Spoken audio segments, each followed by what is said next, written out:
Hey guys, welcome to Catholic Dad Show. This week we've got two guests on. They are the authors, David and Stephen Arms, of Milestone to Manhood.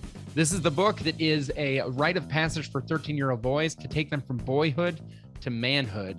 And again, we talked to Stephen last week, but now we've got both father and son joining us today.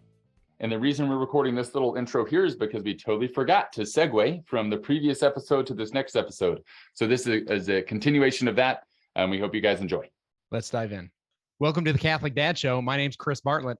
And I'm Matt Rice, and we're just a couple of Catholic dads trying to be the best Catholic dads that we can be, following, God's will and making saints. We believe that Catholic fatherhood can change the world, and it already has. Let's dive in. We've got a great episode. If you guys were with us last time, you guys got to meet Stephen Arms and a co-author of this book, Milestone to Manhood. We've got his father, actually, who pioneered this rite of passage experience for Stephen, on with us today as well. So we got father and son joining us. David, welcome to Dave, welcome to the show.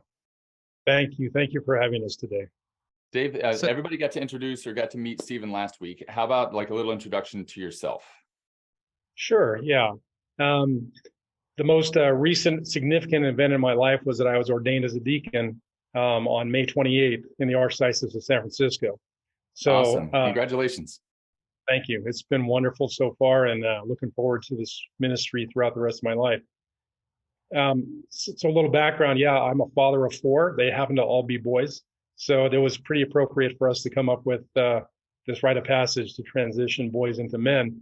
Been married for 34 years, live in the San Francisco Bay Area, and I've always lived there, California native. One of the things, and I don't know if we want to dive into it, right away, but one of the things that I wanted to follow up with, from our last conversation with Stephen was the inspiration, of a father to give his sons what they need, and I think that's kind of a basic inspiration, a father wants to give their children what they need. And, you understood and saw a spiritual need and or just a masculine need that your sons had. And like, tell me about that, like what that felt like, that, recognizing that need, and then how did you respond to it? Like, how did you have to, like, I don't know, what did you do to figure this out? Yeah. So, perhaps I recognized that need more so than your typical dad, because I didn't really have a father figure growing up myself. So I was raised, my mom was a breadwinner. My grandmother stayed home with us, and I had one sister. So not a lot of male role models in my life, but I knew that I wanted to fill that void in the lives of my children once I had them. So not having that experience myself, I was able to enlist the help of my wife's dad. His name's Rich, was Rich, and affectionately known as Bobo in the book.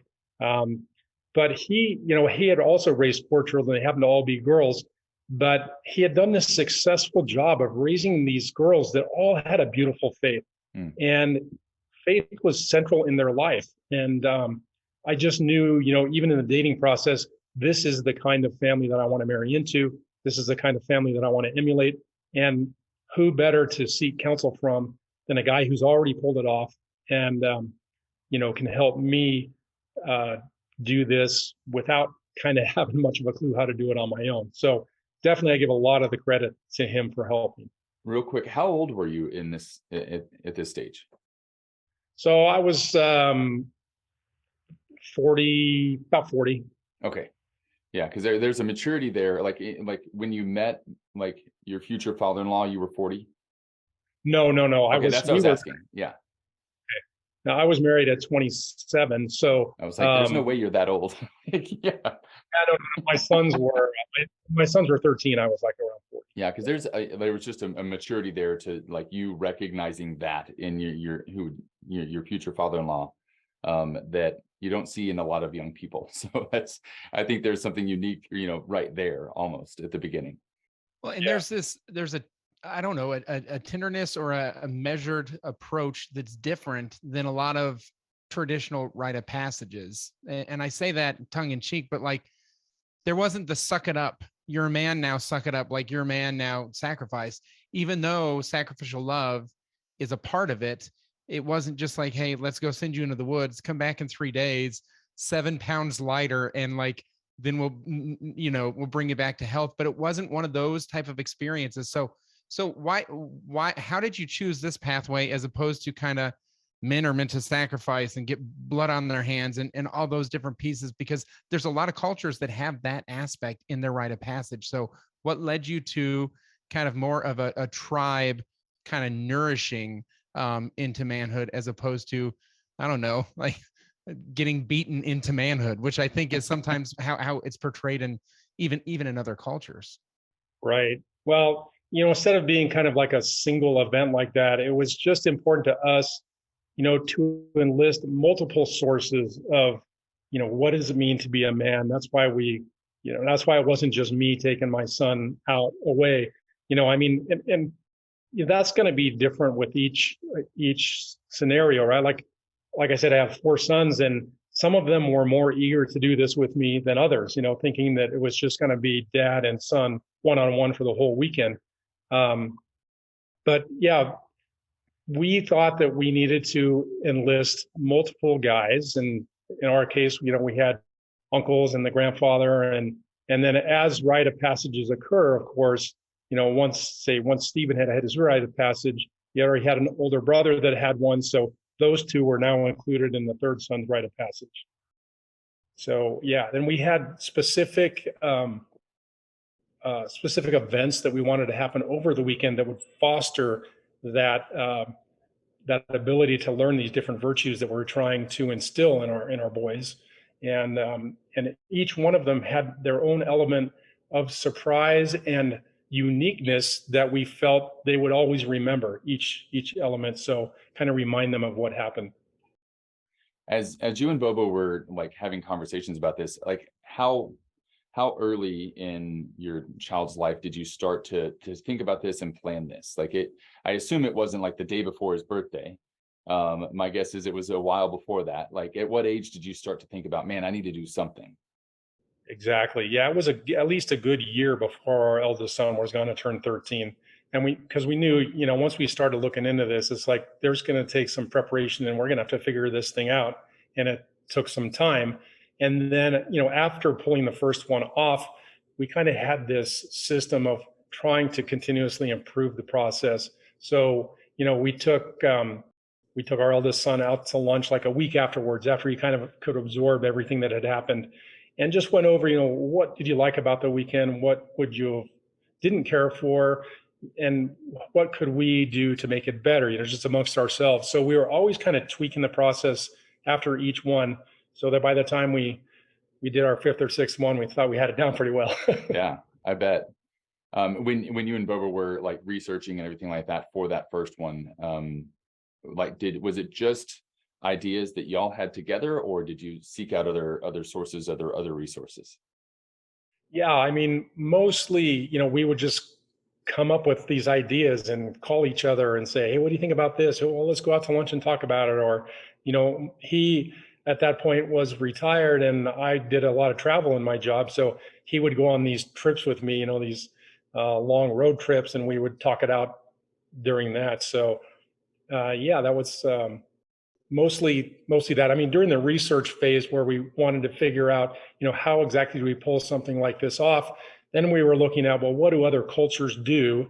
And we'd researched a few different ones. And one thing that we found that was quite common was that age of 13 was kind of a really sweet spot, if you will, that, much before 13, they're probably not ready for this. And much after 13, once they get into their later teens, 16, 17, 18, they kind of already know more than their parents do. So it's a little effective. Or they believe that they know more than their parents do. Absolutely. Yes. Yeah. So you've been able to see it both with your sons, but also with your nephews as well. I'm sure that there's been different responses. Tell me about some of the different ways that these young men have received it, and maybe the ways that it is implemented it. Because as Stephen mentioned, by the way, hi Stephen, we haven't asked you anything. You're just there being like, my dad's right here. But like that's all right. I'm learning too. Good. In Steven's case, he mentioned that like he kind of, it was neat, but then it wasn't really until a little bit later on where some of these things took a little bit more root, and he was able to anchor back to the tribe with some questioning he had in the college years and things like that. So it's some of them, it seems like it was like maybe an instant response. Others, it was kind of like, well, that was a good weekend, but maybe it was awkward. Like, tell me about some of the different ways that this rite of passage has been received with the men you've been able to journey with. Yeah, so it's kind of like, sowing the seed. And there were definitely things that we saw right off the bat that were, minor changes in our sons. For example, after imparting this knowledge that, okay, look, all the men in the family consider you a man now. Coming home from that weekend, generally because it was the weekend of their birthday, we would have a birthday party for them. All their friends would be there. And, their mother and their aunts would kind of make this observation. Yeah, he's just seems a little bit more mature than his friends. But, so right off the bat, we would do minor things with them, like give them a little more responsibilities around the house. And, one thing that our family did was, by the time, like I said, my wife had three sisters. So the cousin network started growing quite a bit. So you can imagine that holidays around the houses were starting to get big. And typically there would be, at the dinner time, there would be a dining room table for the adults and then another table, a long table out in the living room or something for the kids. And I mean, that was great. Everybody had a good time with that. But once any of the children had gone through the rite of passage, they now sat at the adult table and engaged in our conversations. So that was kind of setting, the shallow roots, if you will. But yeah, the payback really, I think the payback is still happening. If you look, if I look at the way Steve is, the husband he is, the father he is, it's just like, this is just, he's an amazing, I wish I was as good a dad as back then as he is right now. And like you said, no, I go ahead. I don't mean to interrupt, but like, being a father, like that is what every dad dreams of, is that their kids are better parents than them, Exactly. Yeah. Yeah. Sorry, I interrupted you and I know you had more to say. No, that's okay. No. So, but yeah, like I think you alluded to, some of the time that he had in college and, so like I say, there were just seeds planted that, they didn't really come to the surface until later in life when they were trying to make decisions, but obviously that did have influence on them. And, one of the consistent messages that we gave all the boys throughout the weekend was that, if you ever are struggling with anything or just have questions about anything, I'm always there for you. And I won't judge you, if you're having doubts or having thoughts or whatever. I'm a safe person to come talk to. And that paved the way, I think, in the future for this open dialogue. But also, there are just some things that maybe young men don't feel that comfortable talking to their dad about, but they would be more open to talking to an uncle about or a grandfather about or something else. So again, the multifaceted of having multiple men available for this, I think was powerful. It set up this network of support even later in life. They talk about how young men, or actually when adolescents move into adulthood, they're more likely to stay consistent in their practice of faith and in different things of like and be successful in life if they have 5 adults that are pouring into them, right, throughout their adolescent years, like 5 clear adults. They have names. They're not just like the principal. Like obviously there's adults that are surrounding our children, but like that they feel like they could have conversation with. And the parents, mom and dad, are ideally 2 of those. And then 3 others are kind of built around it. The rite of passage that you outlined for 13-year-old boys here in the Milestone to Manhood, it provides some extra adults. So I would actually argue that Stephen ended up having maybe 7 adults that were kind of pouring into him because there were 5 men on that experience. Stephen, my question is, how did you lean into those relationships? I know you continued your relationships with all those people, but did that deepen the relationship with them? And did you make demands on those relationships? Or was it like, yeah, I see my uncle twice a year anyways, and this is now 3 times this year? To answer your question, I would say absolutely yes. I think that the rite of passage weekend deepened my relationship with all four of those men who were there for me. Um, my grandfather and my dad, for sure, those were the relationships that became my like bedrock relationships for me as I was kind of going through some questioning and doubting during college. It was really my grandfather and my dad who I leaned into. But I will say that my relationship with both of my uncles, Uncle Dan and Uncle Kirk, is also they're also deep relationships. I do feel like I can talk to those guys about anything.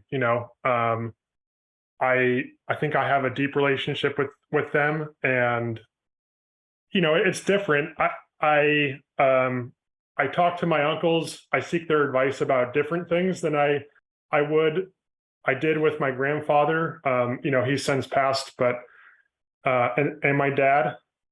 But I still talk to them about deep things, about being a father now, or what it was like when they were going through what I'm going through now. So I would say, to answer your question, yes, absolutely, that I have a strong relationship with all those men, and I feel like I can talk to them about anything. That's awesome. Going like a step back, when your son comes back from this trip, he's a man now, but he's not an adult. And so you still have, I want to say a man child, in your house, but, how do you balance that? So I want to hear from David first, and then Stephen, because there's still this, childish nature, because you were talking 8th, 9th grade, very young, relatively young. And how do you treat them as a man while also having to deal with childish behavior? The already and the not yet. Yes, Yeah. and like, so Dave, like, question to you is like, how did you balance that? And Stephen, like, did you feel a difference? Did you feel that difference and in how you were treated? So Dave, why don't you go first? Sure. Yeah. So that's a good point. They're now considered men, but they're not really adults yet. So we don't necessarily, expect like the physical, fully matured adult man to come out. But, in just even in little things like, inviting them to, hey, let's go to the auto parts store, and I've got this little project on the car. And not only you want to work on it with me, but, what do you think would be the best way to attack this problem? And, just kind of engage them and make them know that, their opinion is important too. And maybe they have a way of figuring out how to do something that that is different or better than the way I would do it, and just acknowledge that, just treat them as if they're significant and important. Stephen? For me to be honest, the way that my parents treated me, in my mind, it doesn't stick out as like all that drastically different than my siblings, because I think they wanted to stay consistent for me and all my brothers, right? I'm sure that they approached parenting different for me than my siblings, depending on our age. But to be honest, I think what sticks out in my mind when I think about my teenage years and how the rite of passage affected me during that time, I really think it was my relationship with my peers, to be honest, like at school. Like I saw some of my peers doing these things that I was like, why the heck would you do something like that? Whether it was like dating or, cheating on school exams, or like behavior, acting out after school. I saw some of my peers doing these things, and I was never like drawn to it. Like, oh yeah, I should go with that kid, and we should go skateboarding for 2 hours after school. Like that's going to lead to something really good. I kind of knew that like there were some kids who were getting into trouble, and I was just never like attracted to hanging out with that group. I really tried to stay out of trouble when I was in high school. Don't get me wrong. I mean, I had my own fair share of ups and downs, and I did my own fair share of stupid things. You can see my dad I was smiling about to say, now. Dad's got a story there somewhere. And I was just thinking we could have a couple episodes just on that, but go on. But in general, I mean, I think that that's how it sticks out in my mind for my teenage years, was like, I just didn't feel this need to hang out with the wrong crowd. So, Dave, did you at times circle back with Stephen and say, "Hey, remember at the rite of passage weekend when we talked about this? You're a little bit off track here, son, and I want to remind you about what we experienced. You left those ribbons on the stick, and now it seems like you're holding on to them." It's something like that. Did you use that to kind of, I guess, how did what's the ripple effect of that rite of passage weekend in your parenting? Yeah, there were times where, exactly like you said, I mean, it's just like, hey, you remember when we talked about this? And you remember what Uncle Dan said when he was talking about, the scripture that he shared or whatever? How does that square with what you're going through right now?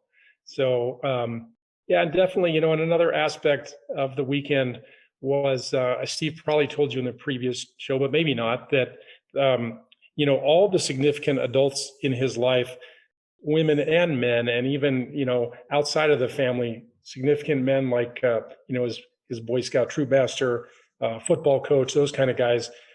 We all wrote him a letter for the weekend for him to open on the weekend. Excuse me, and just with like advice and how much he means to us, and whatever we thought would be something that he could take away with him. And those are things that he could always go back to if he was struggling with something, or even if something happened in his life that didn't turn out the way he wanted to, might have been feeling down about something. If you pick up a letter from your grandfather that says, what a wonderful young man you are and how much he's loved, and and even more so now, probably now that he's passed, and some of the players that wrote the letters have passed in Steve's life, that's a nice memento for him. Not only just to remember them, but also, to kind of keep him on track for what the weekend was about. Awesome. For sure. As far as like advice to, other dads, and it can be around this rite of passage, but it may be, other types of advice, but like seeing that need and responding to that need. Would you have anything to share with other dads that may be watching this? Kind of one of the reasons that we did the rite of passage at the time, it was really more, we wanted to do it specifically for our family. And one of the reasons was because I was working in an industry where most of the guys that I was working with were like a generation ahead of me, like Vietnam era type guys. And I was noticing this trend that as their sons were, getting into their 20s, mid 20s, 30s, and beyond, you know, these guys are doing a great job providing for their family, but their sons are still living with them, and not really specifically knowing the situation in their household, but just thinking, I don't see how these guys are doing their sons any favors by perpetuating this stay at home and, let your parents take care of you. So that was just something that we kind of wanted to avoid. And so years ahead of that, we would plant this seed that, you're going to be capable of taking care of yourself. And so that's just one thing I would say. For guys that have younger sons, if you have a son 10, 12 years old, and you might want to do something like this, we've got a lot of resources on our website. It's for absolutely nothing. You just go to the website. There's all sorts of tips and suggestions and ideas, and even a lot of detail, even like how do you enlist other men to join you on this, what to say, and even specifically, here's an email you can send to your guys, 9 months before you want to do this. Here's the next one, 6 months ahead, 3 months ahead. In the meantime, what you need to do to prepare for it, as far as enlisting people to write the letters, what elements do you want in the place, the destination that you're actually going to go to. So it just kind of gets the gears moving as far as what can I do to actually pull this off. Yeah, and I think you make a good point. This is an extraordinary moment in fatherhood. This rite of passage that you create for your son is an extraordinary moment in fatherhood. But it can't be outside of what is already ordinary fatherhood, where you're pouring into your child and you're making sure that there's a tribe or a group of men that are supporting you in that, and supporting your son in growing into a man. So I guess I want to say to the fathers out there, like, if you're not doing anything for your son and you're just working 70 hours a week and things like that, like, start doing something now, so that when this moment is there, there's a foundation for this manhood to really be built on, you know? Yeah, and the other thing I was going to say was, you can't look for those men and try to insert those men in their life when they turn 13. Like, family, I think, is built in, but there are other men outside of that you may meet at work, at church, at different activities, and you say, man, that's a guy that I want my son to know.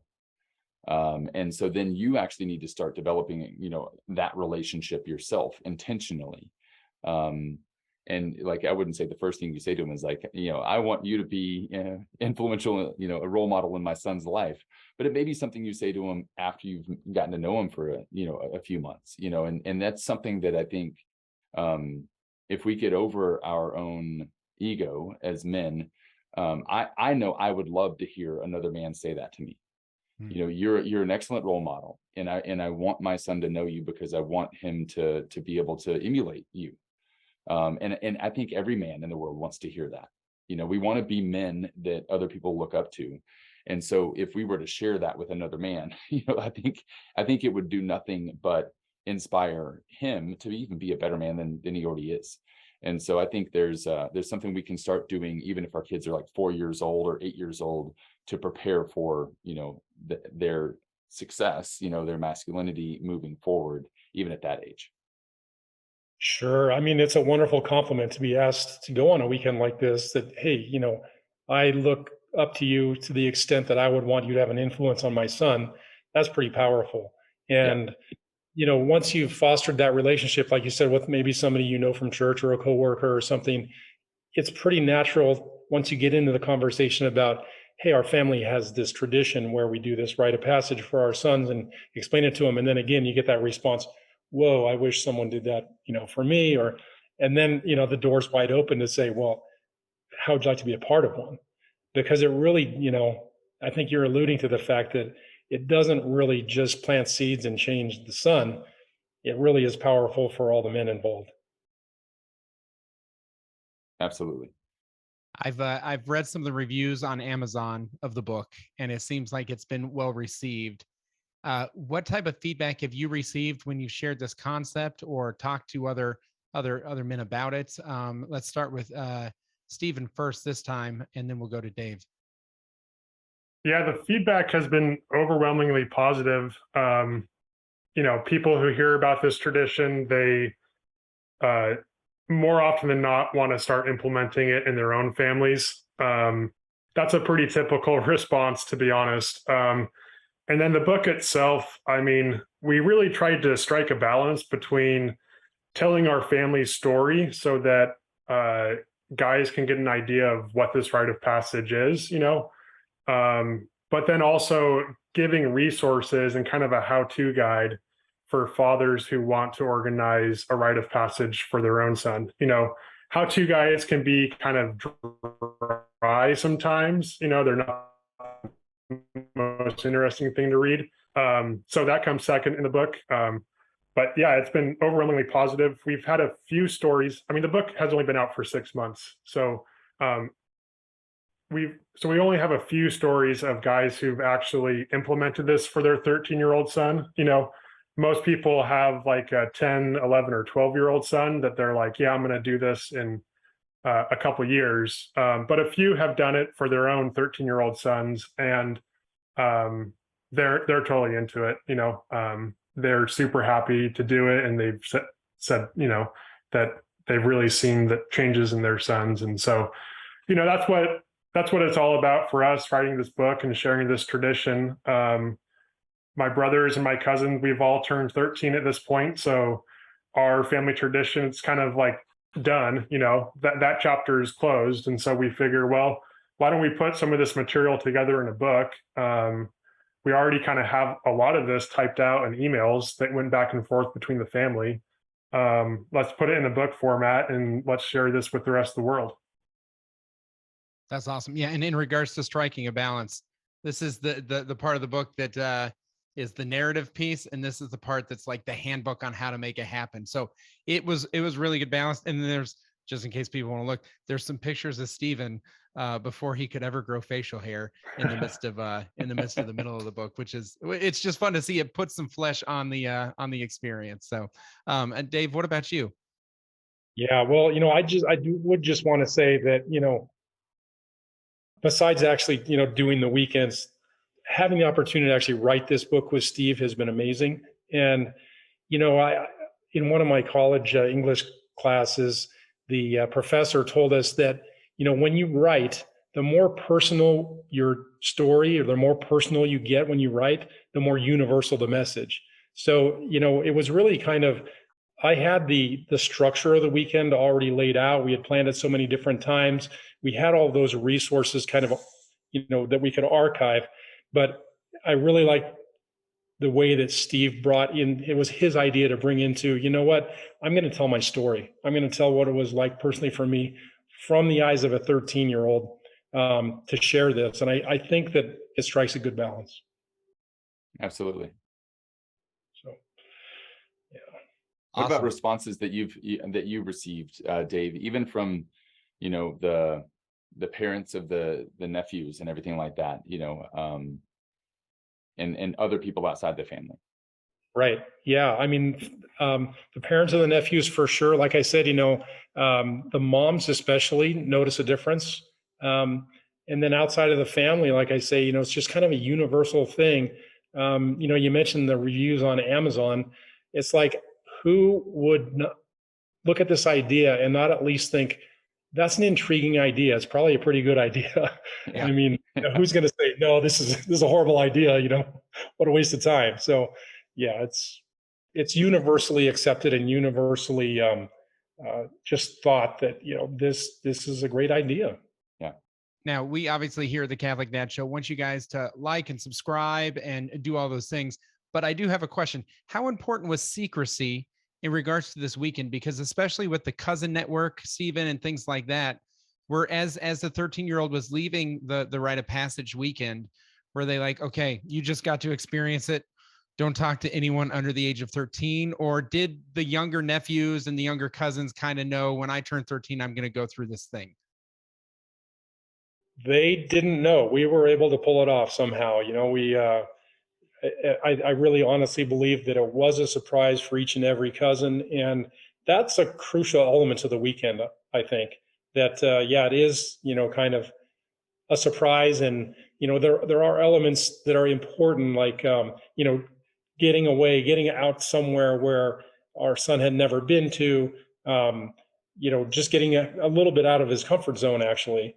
But yeah, for sure, we wanted to get them in an environment that was not normal to them and something that would be easy for them to remember in the future. And then Stephen, for you, was it something that you held sacred? Like, I don't want to ruin it for my 10-year-old brother type of thing? Yeah, definitely. Honestly, they told me like towards the end of the weekend, this was a surprise for you, and we want to make this a surprise for your younger siblings and younger cousins. So it really wasn't hard to not let the secret out. I will say, that we always surprised the 13-year-old with this weekend. The big reveal was always at a breakfast spot, right? So the dad and the son would drive off for a quote unquote father son camping trip. And then on the drive up, they would stop at a restaurant, and lo and behold, grandpa, uncles, cousins, brothers are all there, like waiting for him, right? Coincidentally. And it kind of became a thing in our family where like that like the look on the boy's face, right? When he walks into the restaurant and he sees all these men that are his family, and he's just like, what are you doing here? Like what in the world is going on? And you can't fake that, you can't fake that look. So I think by that look alone, we knew that like everyone was surprised here, because it's just the look of shock and total utter confusion. That's awesome. Good. Well, hey, thank you guys so much for joining us, Dave, Stephen. Tell us where we can find the information or where we can pick up the book. I know you guys have both a website and then the book. So tell us briefly about where we can take those next steps. Yeah, so our website is milestone-to-manhood.com. And then the book is available for sale on Amazon. You can just type it into the search bar, Milestone to Manhood. Awesome. Great. Any closing thoughts, Matt? No, just I'm like honored that you guys were here, inspired, by you, Dave, that you did something that your sons needed, and now Stephen, you as well. I mean, sharing that with the world, because I do think, especially in the culture that we're dealing with today, where masculinity is not something that is sought after, not even seen as good. Like, you guys are doing the right things, to create the right kind of masculinity that we need. It's awesome that, God did this through you. So thank you so much. Yeah, Catholic dads, keep building that legacy of manhood. This is a great way to build that legacy of manhood. And again, thanks for joining us here at the Catholic Dad Show. Like, subscribe, and share. And we will see you in the next episode. We believe that Catholic fatherhood can change the world. God bless.